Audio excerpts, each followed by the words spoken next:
Good morning, Flagler County. I'm Rich Carroll. You're listening to Flagler's Morning News on Thursday, June 15th. I just can't sit on the sidelines anymore and watch what's happening. After abruptly resigning his seat on the Palm Coast City Council last year, Victor Barbosa is back. This time, he's running for the District 5 seat on the Flagler County Commission. The seat currently belongs to Commissioner Donald O'Brien, who's running for Paul Renner's seat in the State House. The high taxes keep on coming in. The people that voted for the same raise, they're going to be moving to the county. And I can't just sit on the sideline and just watch this. We need strong Republicans in office. We need politicians that listen to people, that vote for the people. I've always voted for the people. Barbosa will face George Hans and former ally on the city council Ed Danko in his quest for the seat. He's already taking early shots at Danko. He always tells the public that he is not voting for tax increases, but yet he voted for his huge pay raise. Where would that money come from? From taxes. He has everybody fooled that he doesn't vote for taxes, and that huge, what was it, over 100% increase in payroll, that comes from tax money. This local news is a service of Flagler County's Toyota dealer, Beaver Toyota, US 1 St. Augustine, here to wow you.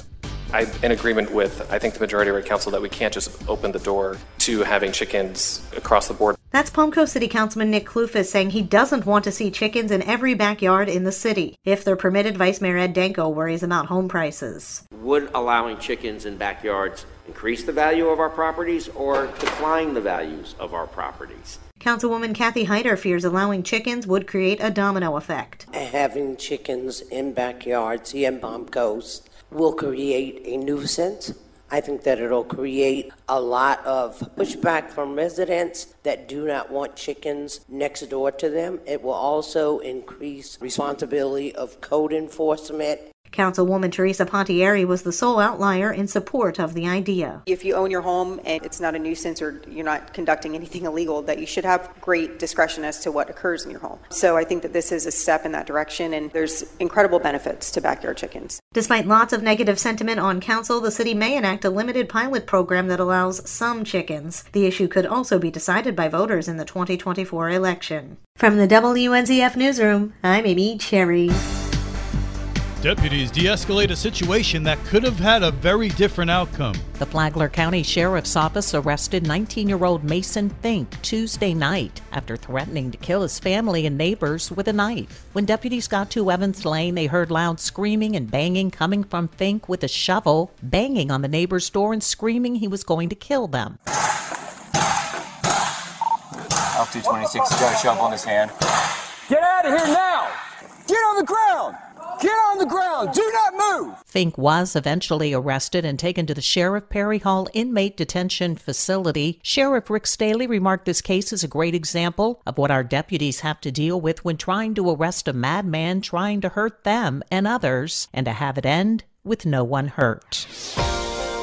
A local crime fighter is honored by the FBI. Flagler County Sheriff's Office Community Policing Division Chief Jonathan Welker graduated from the 286th session of the FBI National Academy in Quantico, Virginia. And Sheriff Rick Staley attended the graduation. The FBI National Academy is like the West Point for law enforcement. You have to be invited to attend the academy, which is paid for 100% by the FBI. We're very proud of Chief Welker, as he and myself are the only two current graduates of the FBI Academy working in the Sheriff's Office. For Flagler's Morning News, I'm Karen Johnson.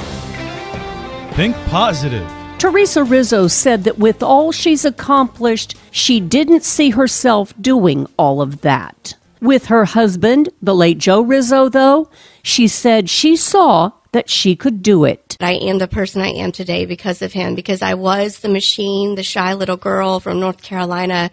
I would fight him about it. I would be defensive, and I would say, no, Joe, I can't. And he'd say, yes, you can. Teresa Rizzo said she wouldn't have gotten her master's in educational leadership and given the address at her graduation ceremony had it not been for Joe. Joe Rizzo died in March of last year. Listen to Business Minds Coffee Chat on WNZF on Saturday mornings at 8:30 or on the Flagler radio app. From the WNZF Newsroom, I'm Deb Albertson.